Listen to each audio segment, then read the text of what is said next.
تو اب جب حضرت علی المرتضیٰ کی شخصیت جو ہے وہ بہت ہی کمپریہنسو شخصیت ہے. آپ ان کی زندگی کے کسی بھی پہلو کو دیکھیں وہ اپنی جگہ پہ اس کی اپنی افادیت ہے.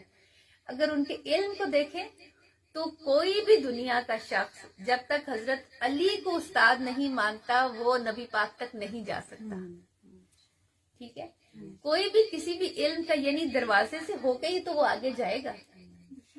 اسی طرح جب انصاف کی بات آتی ہے تو پھر ایک واقعہ یاد آتا ہے کہ حضرت علی المرتضیٰ خلیفہ تھے اور ایک آدمی حضرت علی المرتضیٰ جو ہے وہ اپنی ذرا ڈھونڈ رہے تھے, تو ایک شخص جو ہے وہ ذرا لے کے بیچنے کی کوشش کر رہا تھا. تو حضرت علی المرتضیٰ نے کہا کہ یہ میری ذرا ہے. تو اس نے کہا کہ آپ کے پاس کیا ثبوت ہے. ان کی آپس میں بات اس بات پہ ہوئی تو وہ بہرحال چلے گئے قاضی کے پاس. تو جب قاضی کے پاس گئے تو اس نے کہا کہ یا ابو الحسن, تو حضرت علی المرتضیٰ نے کہا کہ مجھے اس لقب سے مت پکارو کیونکہ اس وقت وہ خلیفہ تھے. یہ یاد رہے کہ وہ خلیفہ تھے. تو انہوں نے کہا کہ کیوں نہ پکاروں, آپ ہیں؟ انہوں نے کہا کہ نہیں, مجھے اس لقب سے نہیں پکارو. اس وقت میں تمہارے پاس صرف ایک مقدمے کی صورت میں آیا ہوں, میں ایز اے خلیفہ نہیں آیا ہوں.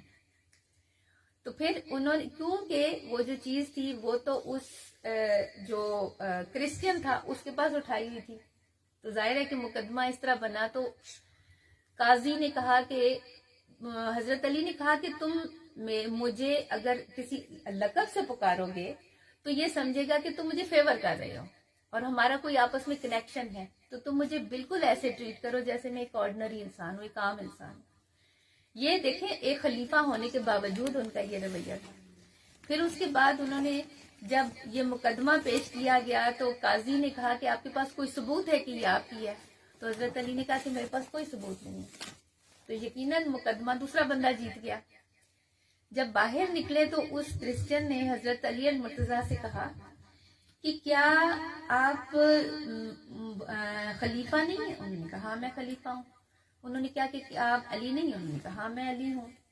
تو انہوں نے کہا کہ یہ آپ کا یہ جو قاضی ہے یہ آپ کا ملازم ہے, یعنی سلطنت کا ملازم ہے, آپ نے اس کو قاضی مقرر کیا؟ انہوں نے کہا ہاں جی میں نے ہی اس کو قاضی مقرر کیا.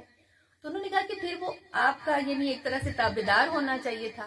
انہوں نے کہا کہ نہیں, انصاف کا یہ تقاضا تھا, اسلام کا یہ تقاضا تھا کہ اگر میں پروف نہیں کر سکتا تو یہی رزلٹ آنا چاہیے تھا. بے شک میں خلیفہ ہوں لیکن قاضی کے سامنے میں ایک عام انسان ہوں. اس شخص نے اتنا انصاف دیکھا, اس نے کہا کہ یقیناً یہ جو مذہب ہے یہ سچا مذہب ہے اور آپ یقیناً سچے خلیفہ ہیں. اور اس نے وہ ذرا ان کو واپس کر دی اور اس نے کلمہ پڑھ لیا. سبحان اللہ. تو یہ دیکھیں برکتیں اور یہ انصاف. ہمارے ہاں کیا ہوتا ہے کہ جناب ہمارے لوگ جو ہیں مقدموں میں اتنی ہیرا پھیری کرتے ہیں اور انگلینڈ میں آ کے بیٹھے ہوئے ہوتے ہیں اور دوسرے ملکوں میں اسائلم سیکرز بن کے بیٹھے ہوئے ہوتے ہیں, اور کیونکہ انصاف کا بول بالا نہیں کرتے ہم لوگ. یہ ہم سب کے لیے بہت بڑا لیسن ہے حضرت علی المرتضیٰ کا. اگر آج کے دور میں اس چیز کو دیکھیں, آج کے دور کے سینیریو میں اس کو دیکھیں تو آج کل کے ہمارے حکمرانوں کا رویہ دیکھیں اور حضرت علی المرتضیٰ کا انصاف دیکھیں اور پھر اس کے رزلٹ دیکھیں. تو پھر اس شخص نے جب کلمہ پڑھ لیا تو حضرت علی المرتضیٰ نے وہ اپنی ذرا اس کو گفٹ کے طور پہ دے دی کہ یہ تم لے لو. تو یہ ان کا انصاف ہے.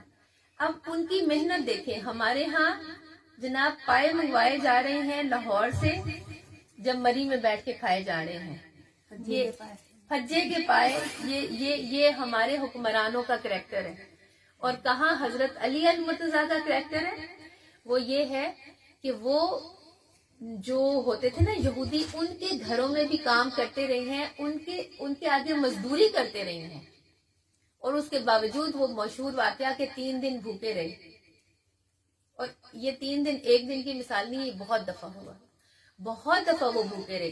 لیکن اس کے ساتھ دوسری طرف آپ دیکھیں کہ انہوں نے اپنی محنت مزدوری سے کام کر کے 1000 غلام آزاد کیے.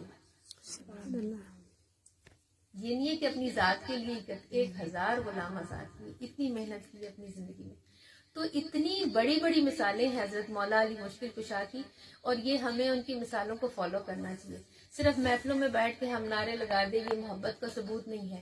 محبت یہ ہے کہ ان کی تعلیمات پہ ہم عمل کریں, اور عبادت اتنی انٹینس عبادت ہے ان کی کہ جب ایک دفعہ حضرت حضور اکرم صلی اللہ علیہ وسلم جو ہے ان کی گود میں سر رکھ کے آرام فرمایا، انہوں نے استراحت فرمائی، تو ان کی نماز قضا ہو گئی. اور حضرت علی المرتضیٰ اتنے پریشان ہوئے، وہ ان کی زندگی کی پہلی اور آخری قضا نماز تھی. تو جب وہ اتنے پریشان ہوئے، ان کی آنکھوں سے آنسو ٹپکے، تو نبی پاک کے چہرہ مبارک پہ وہ آنسو گرے، تو سرکار کو پتہ چل گیا کہ کچھ ہو گیا ہے. تو انہوں نے آنکھ مبارک کھولی اور حضرت علی المرتضیٰ کے مبارک چہرے کو دیکھ کے پوچھا کہ کیا ہوا علی؟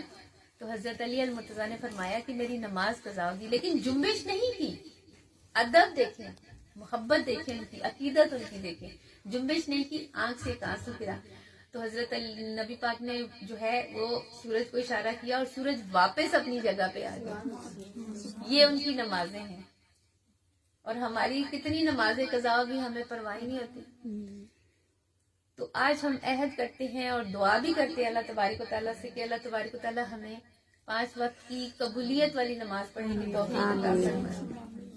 اور آج کے اس پیارے دن کے صدقے ہماری یہ جو محبتیں ہیں آپس میں، ان کو اللہ تعالیٰ قائم رکھے اور ہماری جو بھی جائز حاجات ہیں ان کو پورا کرے. وآخر دعوانا ان الحمد للہ رب العالمین.